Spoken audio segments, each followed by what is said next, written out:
नमस्कार साथियों और दोस्तों। आज आपको मैं रिच डैड पुअर डैड का प्रथम अध्याय बताने जा रहा हूं, जिसके लेखक हैं रॉबर्ट कियोसाकी। रॉबर्ट के अनुसार उसके दो पिता होते हैं, एक अमीर और दूसरे गरीब, जो पीएचडी होल्डर होते हैं। उन्होंने अपना 4 साल का अंडर ग्रेजुएशन कोर्स 2 साल से कम समय में ही पूरा कर लिया था। Stanford university, university of Chicago तथा नॉर्थ वेस्टर्न यूनिवर्सिटी गए। यह सब उन्होंने पूरी तरह से स्कॉलरशिप के ही सहारे किया।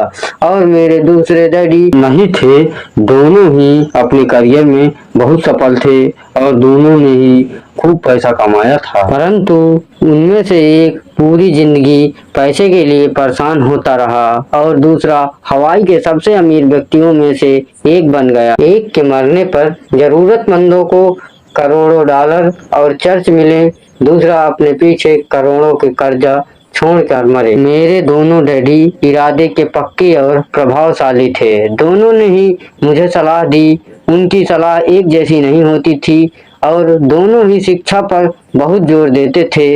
उनके द्वारा सुझाया गया विषय अलग अलग होते थे, इसीलिए मेरे पास दो विरोधाधारी विचार होते थे, एक अमीर आदमी का और दूसरा गरीब आदमी का। मैं उनकी द्वारा सुझाए गए विषय और उनके द्वारा सुझाए गए सलाहों पर काफी सोच विचार किया करता था और खुद के लिए मैं फैसला किया करता था।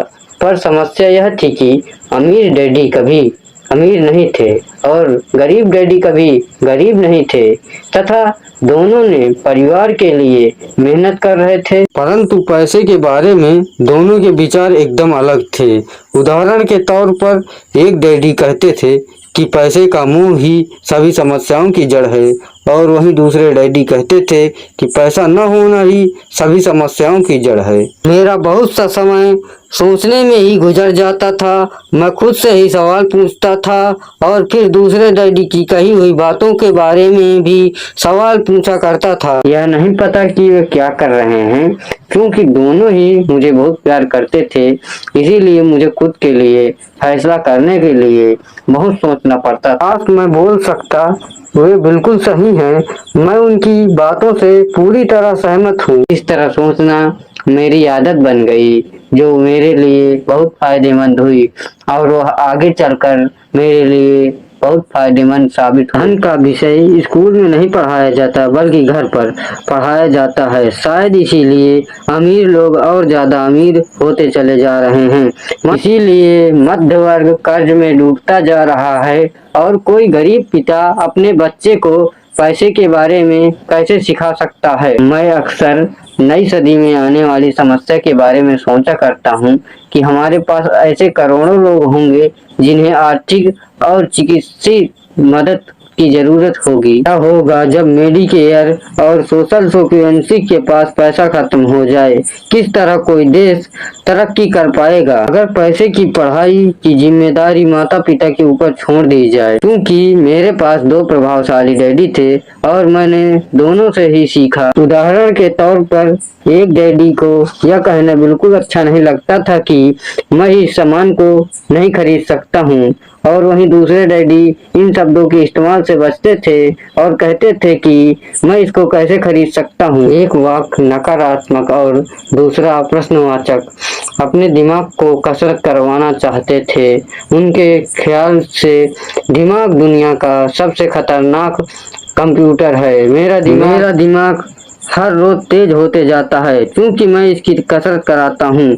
यह जितना तेज होता है, इसकी मदद से मैं उतना ही ज्यादा पैसा कमा सकता हूँ। मैंने देखा कि पैसे के मामले में एक डैडी की आदत यह थी कि दिमाग को लगातार कसरत करवाते रहे। यह परिणाम हुआ कि एक डैडी आर्थिक रूप से बहुत अमीर होते चले गए, जबकि दूसरे डैडी लगातार कमजोर होते चले गए। इसे इस तरह से समझिए कि एक व्यक्ति कसरत करने के लिए रोज जिम जाता है, जबकि दूसरा व्यक्ति अपने सोफे पर बैठकर टीवी देखता है। दिमाग की सही कसरत से आप ज्यादा अमीर हो सकते हैं। मेरे दोनों डैडियों के विचार में जमीन आसमान का अंतर था। एक डैडी की सोच थी कि अमीरों को ज्यादा टैक्स भरना चाहिए ताकि बेचारे गरीब को ज्यादा फायदा मिल सके, और दूसरे डैडी कहते थे टैक्स उन लोगों को सजा देता है जो उत्पादन करते हैं। एक डैडी सिखाते थे कि तुम मेहनत से पढ़ो ताकि तुम्हें किसी अच्छे कंपनी में एक अच्छी नौकरी मिल जाए। वहीं दूसरे डैडी सिखाते थे कि तुम मेहनत से एक ऐसा प्लेटफॉर्म तैयार करो जिससे तुम लाखों लोगों को नौकरी दे दो। डैडी कहते थे कि मैं इसलिए अमीर नहीं हूँ क्योंकि मुझे अपने बाल बच्चों को पालना पड़ता है, और दूसरे डैडी कहते थे कि मैं इसलिए अमीर बनना चाहता हूँ क्योंकि मुझे अपने बाल बच्चों को पालना है। एक का कहना था जहाँ पैसे का सवाल हो वहाँ सुरक्षित कदम उठाओ और खतरा मत उठाओ। वहीं दूसरे डैडी का कहना था जहाँ भी सीखने को मिले वहाँ कुछ नया सीखो और मुसीबतों का सामना करो। एक का मानना था हमारा घर ही हमारा सबसे बड़ा निवेश है। वहीं दूसरे का कहना था मेरा घर मेरा दायित्व है। एक डैडी कुछ डॉलर बचाने के लिए परेशान रहते थे, दूसरे डैडी एक के बाद एक निवेश करते रहते थे।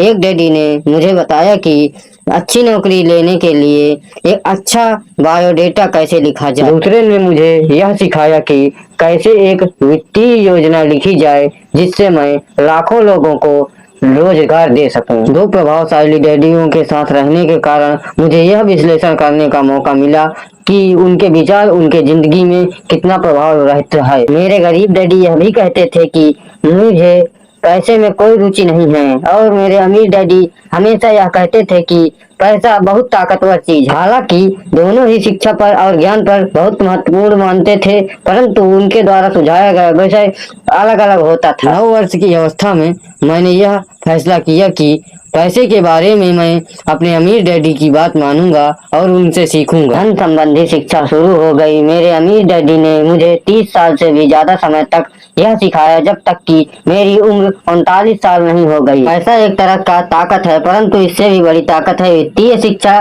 पैसा तो आता जाता रहता है। मेरी शिक्षा जब शुरू हुई जब मैं केवल 9 साल का था, और सारी बातों को छोड़कर यह विचारा जाए तो उन्होंने मात्र मुझे 30 साल तक कुल 6 महत्वपूर्ण विषय सिखाएं, और यही 6 महत्वपूर्ण विषयों पर यह पुस्तक आधारित। यह पाठ आपके लिए एक जवाब की तरह नहीं लिखे गए हैं, बल्कि एक मार्गदर्शन की तरह लिखे गए हैं। ऐसे मार्गदर्शन जो ज्यादा अमीर बनने के लिए, आपके लिए और आपके बच्चों के लिए मददगार होंगे।